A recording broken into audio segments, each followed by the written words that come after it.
Hello warriors, स्वागत है आप सभी का आपके अपने यूट्यूब चैनल जी दरोगा जी में। देखिए मैं अभी बहुत सारे बच्चे का डॉक्यूमेंट से रिलेटेड मेरे पास मैसेज आ रहा है, कमेंट आ रहा है और बहुत सारी लड़कियों का ये मैसेज आ रहा है कि भैया वेट कैसे गेन करें, मेरा वेट बहुत ज्यादा कम है। तो डॉक्यूमेंट से रिलेटेड वेट क्या करना है और एनसीएल ईडब्ल्यूएस के बारे में मैं जो जा रहा हूँ वहां मुझे जो भी जानकारियां मिल रही है वो सारी चीजों को मैं आपके सामने रखूंगा। हो सकता है वीडियो थोड़ा लंबा हो तो प्लीज रुक जाइएगा, ज्यादा लंबा नहीं करूंगा, मैं जल्द से जल्द बताने की कोशिश करूंगा, ठीक है। तो सबसे पहले मैं डॉक्यूमेंट पे आता हूँ कि आप लोगों को कौन सा डॉक्यूमेंट्स वहां लेकर जाना है। देखो हर कैटेगरी का अलग अलग डॉक्यूमेंट होता है। मान लो आप जनरल से हो, मैं बिहार की बात कर रहा हूँ, आउट ऑफ स्टेट की बात नहीं कर रहा। आप बिहार से हो, ठीक है। आप अगर जनरल से आते हो तो आपने ईडब्ल्यूएस बस ले लेना है, ठीक है। ईडब्ल्यूएस अब बात आ रही है कि 2022 का लें, 23 का लें, 24 का लें, तो आप 22, 23, 24 कोई भी ले लो। एनसीएल और ईडब्ल्यूएस में आयोग का स्पष्ट कहना है कि वो आपको नहीं छांटेगा, ठीक है। ये चीजें क्लियर हो गई। दूसरा आपको क्या ले लेना है, निवास ले लेना है, ठीक है। और जो आपका तो जो जनरल में बस निवास ले लेना है, ईडब्ल्यूएस ले लेना है, जो सर्टिफिकेट आप बनवाए होगे, 2 फोटो ले लेना है, ठीक है। आधार कार्ड आप ले लेना और सबका एक काम करना, दो दो जीरोक्स रखना आप, क्योंकि एक ही लिया जाएगा बट आप 2 जीरोक्स रखोगे तो आपको कोई हानि तो नहीं होने वाला, 1-2 रुपया ज्यादा ही लगेगा, बट आप 2-2 जीरोक्स रख लेना, ठीक है। ये चीजें आप कर लो। जो ओबीसी ईबीसी कैटेगरी से आते हैं उन्हें एनसीएल ले लेना है अपना, ठीक है। एनसीएल ले लेना। और देखो मैं सारे के लिए ये बता दूंगा कि 10th और जो 12th का आपका मार्कशीट सर्टिफिकेट है तो ठीक है, नहीं तो प्रोविजनल ले लेना, ठीक है। वीडियो को अच्छे से देखना, आपकी सारी डाउट मैं क्लियर कर दूंगा, क्योंकि मुझे लगातार कमेंट आते हैं तो मैं हर एक कमेंट का जवाब नहीं दे पाता, ठीक है। और लाइव की बात कर रहा, वैसे तो मैं कोशिश करता हूँ कि आप लोगों के सारे कमेंट्स का जवाब दूं, बट बहुत सारे कमेंट्स मेरे आंख से ओझल हो जाते हैं, चले जाते हैं ऊपर, तो मैं नहीं दे पाता, इसलिए मैं ये वीडियो बना रहा हूँ, ठीक है। 10th 12th का मार्कशीट एंड सर्टिफिकेट, अगर सर्टिफिकेट नहीं है तो प्रोविजनल आप ले लोगे, ठीक है। उसके बाद आपको अपना कास्ट ले लेना है, ठीक है। जो एनसीएल और ईडब्ल्यूएस के हैं उन्हें कास्ट की जरूरत नहीं है, आप केवल एनसीएल सर्टिफिकेट ले लोगे। और नहीं, एनसीएल जो ओबीसी और ईबीसी से आते हैं उन्हें कास्ट ले लेना है, बस ईडब्ल्यूएस वाले कास्ट नहीं लेंगे, ठीक है। अगर है तो देखो, कल एक बच्चे के द्वारा बताया कि कास्ट सर्टिफिकेट, तो बहुत बच्चे बता रहे थे कास्ट नहीं लेता है, इसे पता नहीं है। देखो भाई, उसके पास था तो वो दे दिया, अगर आप दोगे तो वहां मना नहीं करेगा, ठीक है। लेकिन अगर आपके पास नहीं भी है तो कोई प्रॉब्लम नहीं है, ओके। तो ये चीजें हो गई। और आधार कार्ड, बाद बाकी कुछ नहीं लेना है आपको, ज्यादा दिमाग मत लगाओ। आप लोग आय का बहुत सारा है कि भैया आय लेना है या नहीं, तो आप लोगों को आय भी नहीं लेना है, ओके। आय की जरूरत नहीं है, ठीक है। जो एससी कैटेगरी से आते हैं, जो एससी एसटी कैटेगरी से आते हैं, उन्हें बस अपना कास्ट ले लेना है, निवास ले लेना है, ठीक है। जाति सर्टिफिकेट, निवास ले लेना है, और आप अपना आय ले लोगे। वहां पे आय की जरूरत है भी नहीं, बट आप ले लेना, ठीक है। रखोगे तो कोई हर्ज नहीं है। क्या हो जाएगा, बहुत ज्यादा वेट तो नहीं होता, तो आप रख लेना। 2 फोटो रख लेना सारे लोगों के लिए, और 10th 12th का मार्कशीट सर्टिफिकेट, अगर सर्टिफिकेट नहीं तो प्रोविजनल। बार बार बोल रहा हूँ, आप कमेंट इसके बारे में मत करना, ठीक है।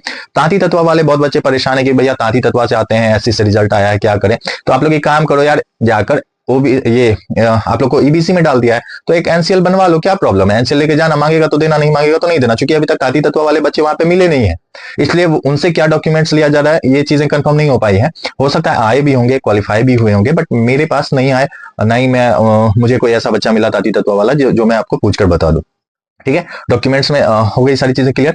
दूसरा, बहुत बच्चे ओबीसी में हैं तो ईबीसी से फॉर्म डाल दिए, ईबीसी में है तो ओबीसी से डाल दिए। तो कल एक बच्चा था जिसका डॉक्यूमेंट वेरिफिकेशन हुआ, ऐसे बच्चे कल एक मिले थे, तो उसे पेंडिंग में तो डाला ही, लेकिन उसके ऊपर ये डाल दिया क्या कि मिसमैच, बिकॉज वो बीसी से आते थे, ईबीसी से फॉर्म भरा गया था, तो यहाँ पे होगा ही नहीं। मान लो आप बीसी से आ रहे हो, ठीक है, मैं बीसी से, अगर मान लो मैं बीसी से हूँ, मैं ईबीसी से फॉर्म भर दिया, तो मेरा जो कास्ट लगेगा वो तो बीसी वाला लगेगा, लेकिन आपका जो फॉर्म में वहां शो कर रहा है वो तो ईबीसी से है, तो ये मिसमैच हुआ ना, तो वहां पे आपका रिजल्ट खत्म, ठीक है। अब अगर इस पर कुछ कर सकता है तो आयोग ही कर सकता है। आप आयोग में एप्लीकेशन दो, मेल करो या कुछ भी करो, बट आयोग ही इस पर डिसीजन लेगा, आपके मेरे हाथ में कुछ नहीं है, ठीक है। वो बच्चा गेट पास भी बेचारा लिया हुआ था, बोल रहा था भैया आप ही लोग कुछ कीजिए, क्या कर सकते हैं उसमें हम लोग। इसलिए बोला जाता है कि आप लोग जब फॉर्म भरो तो बहुत ही सावधानी से आप लोग फॉर्म भरो, ठीक है। फॉर्म भरते समय जरूर सावधानियां बरतनी चाहिए, इसलिए कैफे वाला भी बोलता है भैया एक बार चेक कर लीजिए, तो आप लोग हाँ भैया हो गया हो गया, ऐसे नहीं करना चाहिए, आप लोगों को एक बार देखना चाहिए, ठीक है।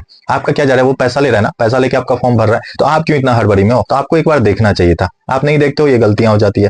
तीसरा, बहुत लड़कियों का आ रहा है मैसेज कि भैया वेट गेन कैसे करें। तो वेट गेन के लिए आपको कुछ नहीं करना है, दिन में 3 से 4 केला खा लो पर डे, मिस नहीं होना चाहिए, पर डे 3 से 4 केला खाओ दिन में, धूप में, नहीं कि शाम में खा लिए, छिंकते छिंकते सर्दी से हालत खराब, दौड़ ही नहीं पा रहे, नहीं। दूसरा क्या करना है, आपको सुबह में 10 बजे आप दूध उबाल लो, दूध में क्या करो कि अंजीर, छुआरा, खजूर, ठीक है। किशमिश, मूंगफली, 2-4 कागजी बादाम, और सब क्वांटिटी थोड़ा ही रखना, ही नहीं कि डाल देना एक एक पौवा, उसके बाद कहना भैया मेरा पेट झड़ने लगा, क्या बता दिया आप, ऐसा नहीं होना चाहिए, ठीक है।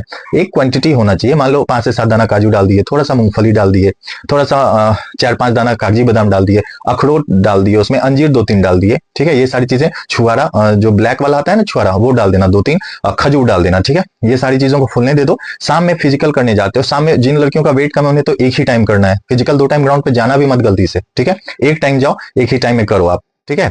और दूसरी चीजें, ये सारी चीजें फुला लो सुबह में, और शाम में जैसे कि आप क्या करो, 3 से 4 बजे ये सारी चीजें खाना खा लो, उसके बाद 1-2 घंटे के बाद खा लो इसे, शाम में 4-5 बजे ये चीजें खा लो आप, ठीक है। ताकत भी मिलेगा और वेट भी गेन होगा।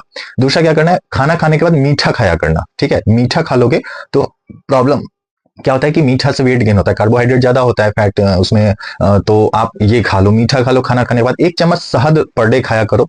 जिन्हें दही पसंद है, खाना खा लो, उसके बाद दही चीनी मिला के खा लो, ठीक है। लेकिन ये साथ दही और जो केला खाओगे वो पर डे दिन में खाना है, ठीक है। जिन्हें दही अच्छा नहीं लगता उनके लिए कोई बात ही नहीं है, तो आप शहद 1 चम्मच खा लिया करो, खाना खाओ उसके बाद 1 चम्मच शहद खा लियो, ठीक है। चना मूंग वगैरह तो पर डे चना मूंग सोयाबीन जो दाना आता है ये फुलाकर सुबह में उसमें भी 1 चम्मच शहद मिला के खा लिए, क्या जाता है, 1-2 महीना कर लो, डायबिटीज नहीं होगा। क्योंकि आप लोग रनिंग कर रहे हो, उतना ज्यादा आप लोगों का निकल भी रहा है, अंदर से फैट भी लूज हो रहा है, तो ये सारी चीजें डायबिटीज नहीं होंगी, ठीक है।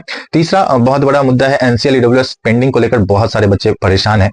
तो मैं आप लोगों को बता दूं, आश्वस्त करता हूं अपनी तरफ से कि एनसीएल ईडब्ल्यूएस के लिए किसी को नहीं छांटा जाएगा। जिस तरह से मैं हमेशा आप लोगों के साथ खड़ा रहा हूं, आगे भी वैसे ही खड़ा रहूंगा। आप लोगों को चिंता करने की कोई बात नहीं है। एनसीएल ईडब्ल्यूएस के लिए आप लोगों को नहीं छांटा जाएगा, बिल्कुल बिंदास रहिए, निश्चिंत होकर अपना फिजिकल पे ध्यान दीजिए। जो बच्चे अभी मान लो अंदर से आए हैं गेट पास लेकर के, उनका भी तो हो गया, लेकिन टेंशन उनको भी बना होगा, नहीं लेना है टेंशन, भरोसा रखो अपने भाई पे, नहीं लेना है आप लोगों को टेंशन, बिल्कुल क्लियर होगा। एनसीएल ईडब्ल्यूएस वाला कोई मैटर नहीं फंसेगा, ठीक है। ये सारी चीजें स्ट्रेस लेकर बिल्कुल मत दौड़ना, फिजिकल अच्छे से ध्यान देकर करो, क्योंकि फिजिकल में बहुत बच्चों का पैर फ्रैक्चर हो जा रहा है, तो ये सारी चीजों को ध्यान में रखते हुए करना है आप लोगों को। और भी कोई डाउट होगा तब कमेंट में मुझे बोलना, ठीक है। और कुछ बच्चे बता रहे हैं कि भैया चश्मा मैं पहनता हूं, तो चश्मा पहनकर क्या मैं रनिंग कर सकता हूं? बिल्कुल आप कर सकते हो, रनिंग भी कर सकते हो, हाई जंप भी कर सकते हो, लेकिन प्रॉब्लम आप ही को होगा, क्योंकि अगर चश्मा हल्का भी लूज हुआ दौड़ने में क्या होगा, चश्मा धीरे धीरे ससरेगा, आप चश्मा संभालोगे या क्या करोगे?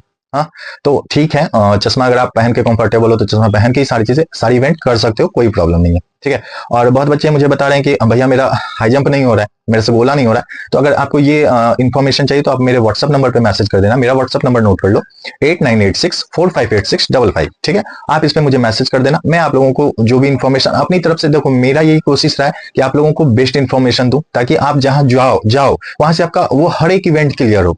इसमें मेरा कोई लोभ लालच नहीं है भैया।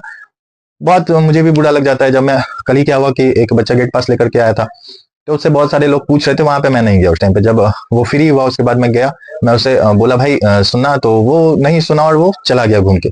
तो ठीक है भाई, तो गेट पास आपको मिल गया, आप खुश हो, मैं भी खुश हूं, क्योंकि मैं भी आपके साथ वो लड़ाई लड़ा हमेशा। उसके बाद आपका इस तरह का मतलब हरकत थोड़ा अजीब लगता है, खैर कोई बात नहीं, बहुत सारे लोग होते हैं एटीट्यूड वाले, लेकिन चलो कोई बात नहीं। मैं आप ही लोगों के लिए वो उनसे जानकारियां पूछ कर देने की कोशिश करता हूँ, क्योंकि मुझे तो इससे कोई फायदा नहीं है। कुछ बच्चे सोचते हैं कि मेरा वर्दी ही ले लेगा, मेरा गेट पास ले लेगा। अरे बेवकूफ, मैं तुम्हारा वर्दी और गेट पास क्यों लूंगा? मैं तो तुम्हारे लिए हमेशा खड़ा रहा, आपके लिए हमेशा लड़ा, तो फिर मुझे क्या ही इससे लोभ लालच है। और जो चीप में धांधली को लेकर आप लोगों के मन में डाउट है, देखो यार ये चीजें नहीं हो रही हैं, क्योंकि मैं वहां पर लगातार बना हुआ हूँ। बच्चे बता रहे हैं जो फेल हो रहे हैं, जो पास हो रहे हैं, वो भी ऐसा नहीं है। देखो हो सकता है आपने राउंड ज्यादा कर दिया हो, तो वो टाइमिंग आपका मिसमैच हो सकता है, आप ग्राउंड पे कुछ लगा रहे हो वहां ज्यादा लग सकता है, तो ये चीजें हो सकती है। बट मुझे नहीं लगता, वैसे मैं ऐसा नहीं है कि मैं प्रॉपर इस पे बिल्कुल इसे इनकार ही कर रहा, नहीं ऐसा नहीं है, मैं इस पे लगा हुआ हूँ, मैं सारी जानकारियां ले रहा हूँ अंदर से। जब भी ऐसा कुछ होगा सबसे पहले मैं आपको लड़ता हुआ आपके लिए दिखूंगा, और वो जो सारे टीचर्स हैं हमेशा से सपोर्ट किया आप लोगों का, उनके साथ में आपका ये लड़ाई आगे लेकर जाऊंगा। और अध्यक्ष महोदय इस बार वहां पे खुद भी मौजूद रह रहे हैं, पर डे में मुझे दिखते हैं, तो मैं आप लोगों को जूम करके भी दिखाता हूँ। क्लियर पिक्चर नहीं आता होगा, बट हाँ मैं दिखा देता हूँ, तो अच्छे से करवा रहे हैं अभी तक, तो चीजें ठीक है। बाद बाकी जो भी होता है मैं वहां पे जाता हूँ, तो अपडेट लेकर आपको देता रहूंगा। वीडियो अच्छी लगी तो वीडियो को लाइक कीजिएगा, चैनल सब्सक्राइब कर लीजिएगा। सब्सक्राइब कर लें इसलिए बोलता हूँ क्योंकि मुझे और भी प्लेटफॉर्म पे जाना है, खुद के लिए नहीं जाना है, आप लोगों के लिए जाना है। और एक बात बता दो, सब्सक्राइब करने से मुझे पैसा नहीं मिलता भाई, अगर आप कर दोगे तो आप ही के लिए लड़ाई थोड़ा हिम्मत से लड़ूंगा, और कुछ नहीं है। वीडियो अच्छी लगी तो वीडियो को लाइक कीजिएगा, चैनल सब्सक्राइब कर लीजिएगा। धन्यवाद।